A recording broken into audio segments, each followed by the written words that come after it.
I remember back in the late 90s when A Bug's Life came out. There was a pretty large amount of hype surrounding it being From the creators of Toy Story. To infinity and beyond! This was a time before people really knew who Pixar were. My dad got tickets for all 4 members of my family for opening weekend, and there were streams of people outside my local cinema trying to get in. It came to the point where a member of staff had to come outside and yell at the crowd as a whole that the film was sold out. So yeah, this movie was insanely popular at the time of its release. And yet today, it isn't exactly remembered as one of Pixar's great films. I don't really know anyone that dislikes it, which is more than can be said for some of Pixar's other films, but it doesn't even have any kind of reputation as being any kind of massive letdown like, say, The Phantom Menace or Kingdom of the Crystal Skull do. It has no real clear identity at all. So I guess that will give me free rein for this review. I can say whatever I want without having to worry about pissing people off. Anyway, even as a kid, I remember being kind of puzzled by this lack of any real consensus about the film, because it didn't strike me as the kind of film that was hard to get a handle on. It was the first film I ever remember really wanting to understand why people felt the way they did about it. So I bought the DVD and I watched it over and over. In fact, I think I've seen this film the most of any of the Pixar films. So I know this film really well, which is ironic since it's far from a personal favourite of mine. So after all this excessive watching, which covers over 10 years by the way, what is my conclusion about this film? Well, I think the basic ideas the film is trying to get across are good. The problem is in the execution of some of them, and the fact that there are so many of them that the film doesn't actually have time to follow through on all of them. In short, good plan, poor execution. And I think that's really why people have a hard time finding a consensus on the film.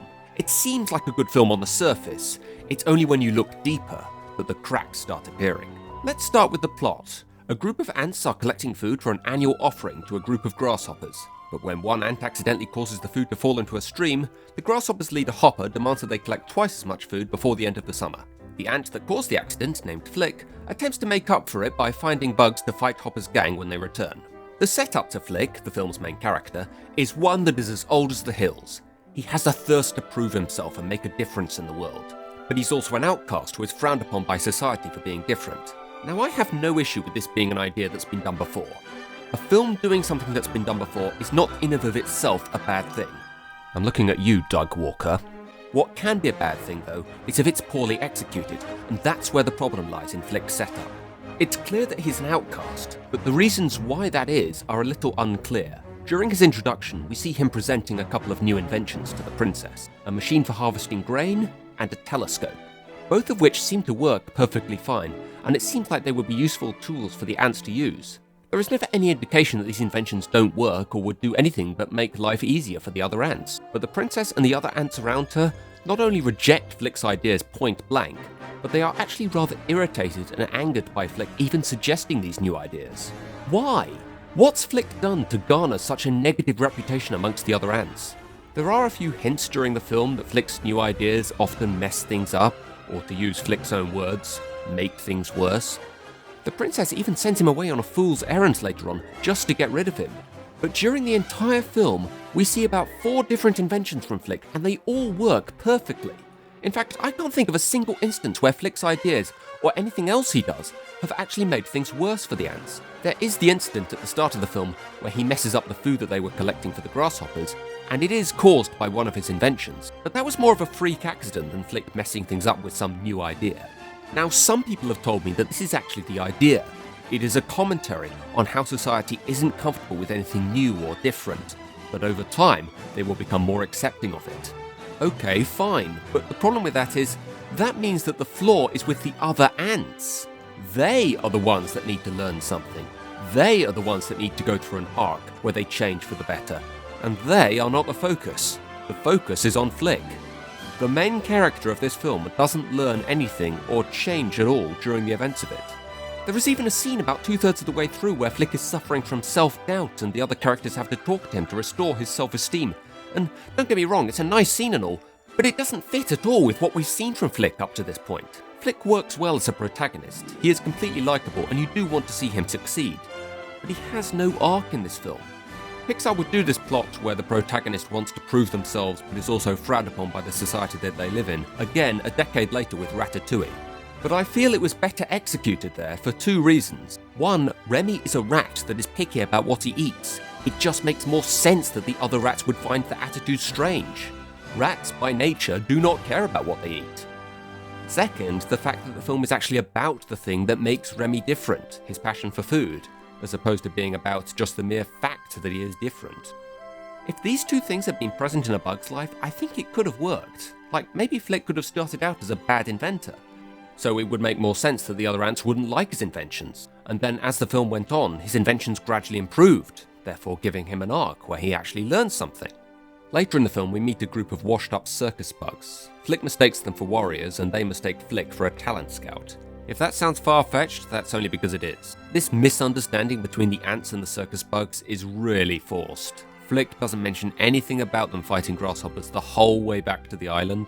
The bugs boast how they will knock them dead, and even when the bugs do find out the truth, they choose only to tell Flik for reasons, I guess. But what's really odd is that there are actual character arcs in this film, and they are actually kind of interesting. They just aren't given enough of a focus. Take the princess of the ants, for example. She clearly has an anxiety issue and feels a lot of pressure as leader of the ants.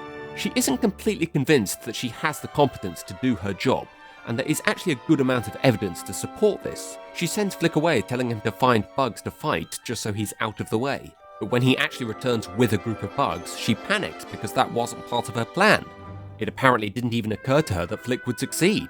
When the leader of the grasshoppers asks her to collect more food for them, she doesn't appear to have any real plan on how to do it other than just to collect what they can.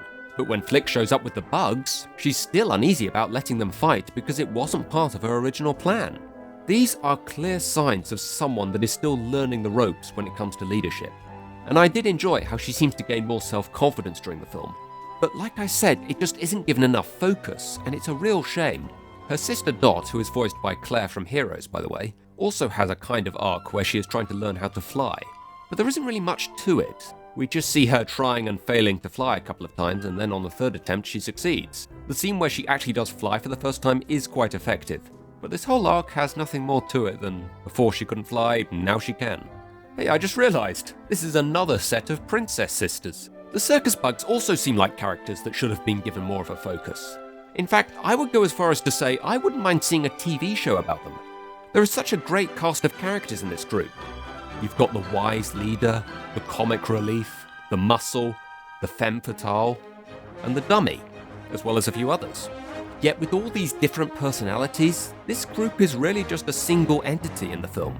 There is never any conflict between them or times when they disagree, and they always stay together. They are really nothing more than a single character in 9 bodies. What's more is they go through the same self-doubt arc as the princess during the film. They gain more self-confidence and actually develop a bond with the other ants to the point where, at the end of the film, they are loyal allies with them and they help save them from the grasshoppers. But once again, this arc just isn't given enough focus for it to really be worth anything. Once Flik finds out what the bugs really are, he comes up with the idea of building a bird to scare away the grasshoppers. But even though this plan doesn't require any fighting from the bugs, Flik still withholds the truth from the rest of the ants. I guess he just felt that this misunderstanding is kind of humiliating for him, and he already has a rather bad reputation.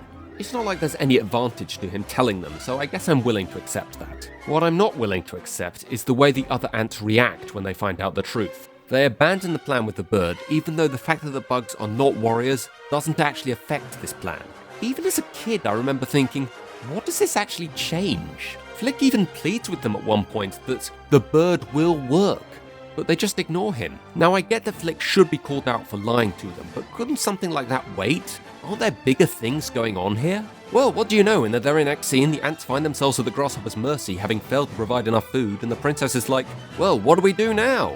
Watching this scene now, I almost expected a Dora the Explorer type moment where they turn to the camera and say, what's that, audience? Oh yeah, we could use that bird we built. Even as a kid, I was thinking this to myself. Well, except for the Dora the Explorer part.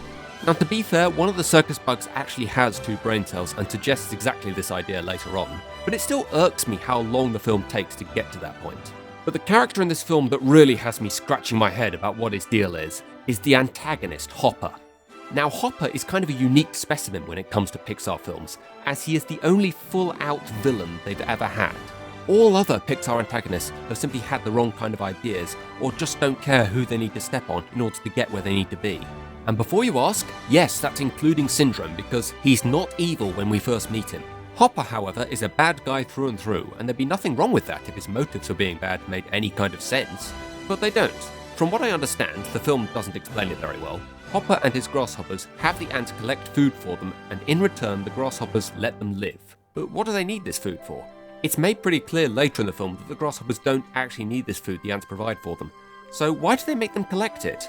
Just for the sake of keeping them downtrodden and reduce the chance of the ants turning on them? But the ants never leave their island. What kind of threat could they pose to the grasshoppers? Now, maybe the idea is that Hopper is a bit of a coward deep down. He's scared what such a large group of ants might do if he gives them any reason to attack. So he hides behind empty threats and lies about how strong they are. But the problem is, once again, Hopper just isn't developed enough or given enough of a focus. I was only able to come to this conclusion from some really excessive watching and analysing of this film, and even then it's just a guess. But I do like the way later in the film, when it's just Flik and Hopper, it doesn't even occur to Hopper that Flik might stand up to him when he's putting the ants down. And once he does, Hopper's sole objective is to eliminate him.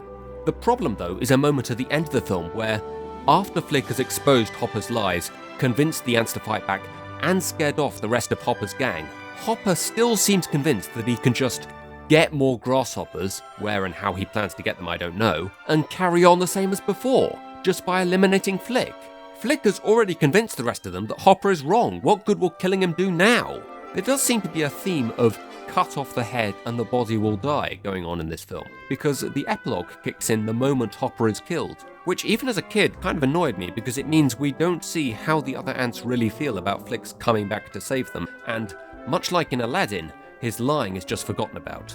There is also a subplot going on where there is this possible romance between Flik and the princess, and in this case I think the lack of focus it gets works in its favour. It always annoys me in action or adventure films where the romance is shoved in your face every 5 seconds. Here it is more subtle and in the background, and even though nothing major really comes of it, it still feels like a good reward at the end for Flik after all he went through. There is even a really effective Eureka type moment near the end when Hopper is about to kill Flik and the princess places herself between Flik and Hopper. You don't often see the female do the heroic thing, though there is one moment that always bothered me. Shortly after Flik has returned with the circus bugs, the princess tells Flik she owes him an apology because she hasn't been that nice to him. Seriously? You've not been nice to him? Was that the best reason you could come up with for her to apologise? How about the fact she only sent him away to get rid of him? Or heck, who says she even needs to apologise? Why can't they just have a moment together? Director John Lasseter actually said on the film's commentary that for a long time, this scene only had the princess look at Flik, and it wasn't until they actually had her say she was sorry that they felt the scene worked. To be honest, Mr. Lasseter, I'm still not sure the scene works. Romance has always been something Pixar have mostly avoided in their films, and I think scenes like this are a good indication as to why. They just don't know how to do it right. The only time I think it worked was with Buzz and Jessie in Toy Story 3, and even there it was mostly played up as a joke.